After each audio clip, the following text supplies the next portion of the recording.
porque isso é bom e agradável diante de Deus, nosso Salvador.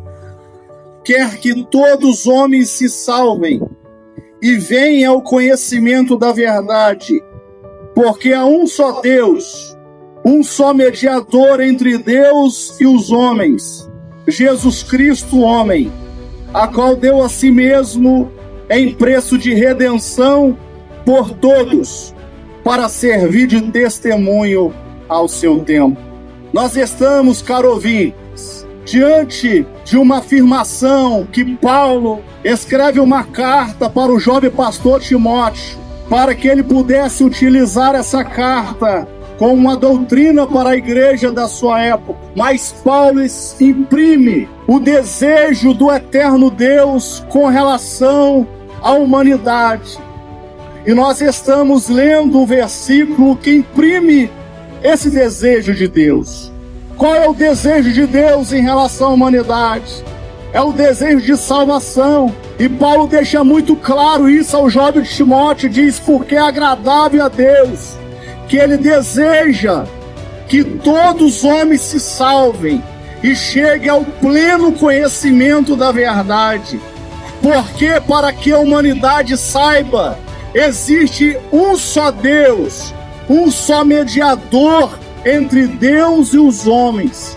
Quem é esse? Jesus Cristo, homem. Meus amados, eu quero me ater aqui apenas duas expressões que esses versos contêm. A expressão primeira, mediador. Quando nós falamos em mediador de forma simbólica, para que os irmãos entendam a profundidade da palavra, o mediador é justamente aquele que está no meio da situação, aquele que vai intermediar entre duas partes. E para nós exemplificarmos bem isso, pastor Oséias, nós podemos exemplificar entre o réu e o juiz, entre alguém que tem uma causa, entre um transgressor e o juiz que está para julgar aquela causa. Nós vemos que o mediador evangelista Isaías é aquele que está no meio para intermediar a causa daquele que está reclamando do reclamante. E o mediador, ele vai fazer justamente a intercessão pelo réu.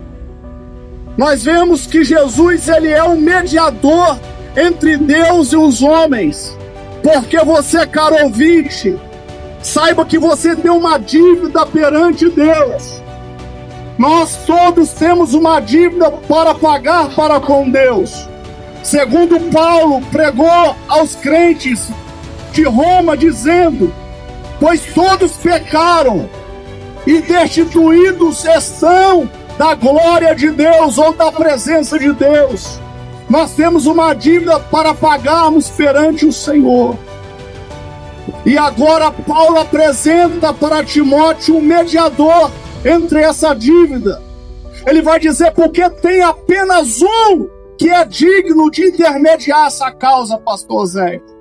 Existe somente um que é capacitado como mediador.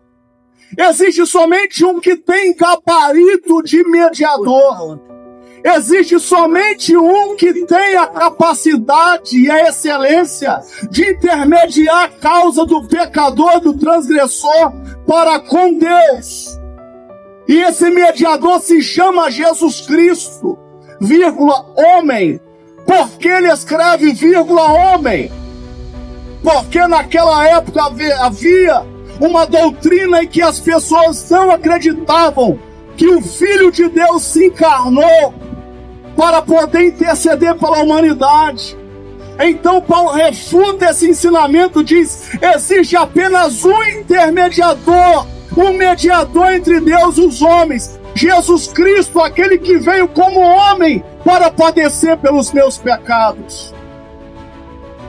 E eu quero me ater aqui à segunda expressão, meu caro ouvinte, que é a expressão verdade, que é a vontade de Deus, que todos venham ao pleno conhecimento da verdade. A palavra verdade, ela em grego significa logos, E existia uma grande questão, pastor Zéias, nesse tempo, que a filosofia estava imperando, que tinha como pai Sócrates, Platão, que ali na Grécia eles disseminavam várias doutrinas, várias linhas de pensamento para chegar ao conhecimento da verdade. E quando Paulo diz em sua carta para Timóteo, dizendo: a vontade de Deus é que todos esses questionamentos sejam conhecidos por quem é a verdade, para quem é o Logos de Deus, a verdade. E o nosso pastor Emanuel nos antecedeu aqui dizendo sobre a mensagem que Jesus pregou para os seus discípulos, que esse intermediador, ele diz: eu sou o caminho, eu sou a verdade e eu sou a vida. Eu quero me ater com você à verdade. O que é a verdade? E Jesus Cristo tem a condição de não apenas interceder por meus e teus pecados, mas ele também se apresenta como a verdade absoluta, como a verdade que transforma, como a verdade que transforma o mais vil pecador numa nova criatura. Entrega livros de autoajuda nas prisões e você vai ver que nenhuma mudança vai acontecer. Entrega livros de filosofia em um presídio. Agora entrega a Bíblia sagrada que apresenta Jesus como a verdade. O prisioneiro vai dizer: eu conheci a verdade. O transgressor vai dizer: eu conheci a verdade. A verdade te liberta. Jesus diz: conhecereis a verdade e a verdade vos libertará. Eu não sei qual é a verdade que você está defendendo em toda a sua trajetória de vida. Eu não sei se a sua verdade é a verdade que você defende em busca dos seus ideais. É a verdade que você protege com unhas e dentes a respeito da sua família. Eu não sei se a verdade que você está defendendo e buscando é a verdade da autorrealização, é a verdade da concretização dos seus mais altos sonhos. Mas hoje eu te apresento Jesus como a tua verdade. E todos nós que aqui estamos, um dia estávamos cegos em nossos pecados, perdidos, encontrando as verdades que não traziam preenchimento para nossas almas. Mas um dia nós conhecemos a verdade que é Cristo. E nós conhecemos a verdade nos libertou dos nossos pecados. Essa verdade nos libertou da escravidão dos nossos pecados. E hoje nós somos livres para dizer que nós conhecemos a verdade. E o desejo de Deus, meu caro ouvinte, é que você tome essa decisão, que você venha ao pleno conhecimento da verdade. E a verdade é Jesus. E nós não estamos pregando aqui para você casa, não, nós estamos pregando riquezas. Nós estamos pregando a verdade absoluta, a verdade que não te limita a nenhum bem prazer dessa terra, mas a verdade que te leva ao seio das delícias eternas, aquilo que aqui na humanidade você não encontra. Aleluia. O máximo que você encontra aqui são realizações de desejos, de sonhos e projetos. Mas naquele grande dia de prestar conta, de pagar essa dívida, você não terá o mediador para fazer a intercessão por ti. Mas eu quero te apresentar nessa tarde o único mediador entre Deus e os homens, Jesus Cristo, homem. Aquele que é capaz de transformar a sua vida, aquele que é capaz de enxugar as suas lágrimas.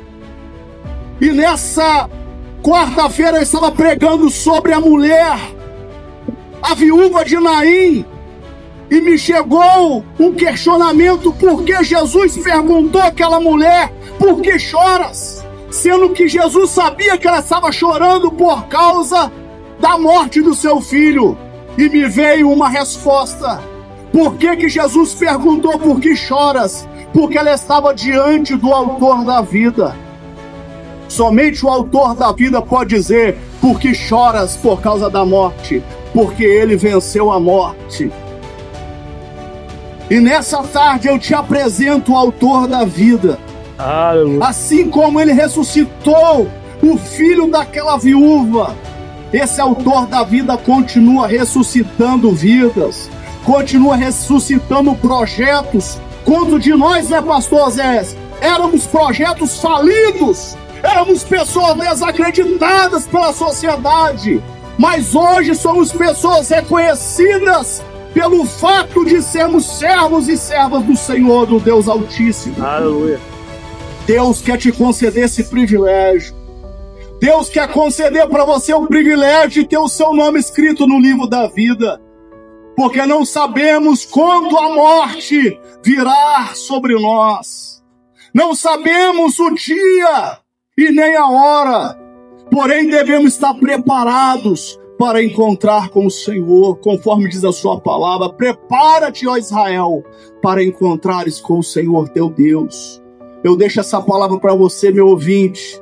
Eu tenho certeza que se você atender o clamor dessa tarde, eu tenho certeza que se você receber a Cristo como único e suficiente Salvador, intermediador entre Deus e os homens, a sua vida será transformada. Você terá paz na sua vida. Você terá paz na sua existência. Nós não estamos oferecendo dinheiro para você. Não estamos oferecendo uma vida farta. Mas estamos oferecendo o autor da vida para entrar no seu coração, para entrar na sua alma e te dar um novo sentido, um novo rumo de vida. Aleluia. Como ele fez comigo, como ele fez com os irmãos que aqui estão. Receba Cristo em seu coração nessa tarde. Pode procurar nossa irmã aqui. Logo depois, talvez, se você não tem condições de vir agora, passar o seu nome, com a permissão dos pastores aqui falo, passar o seu nome, que a igreja vai até a você, vai orar pela tua vida, vai te visitar e vai cuidar de você. Você vai ganhar uma família de intercessores.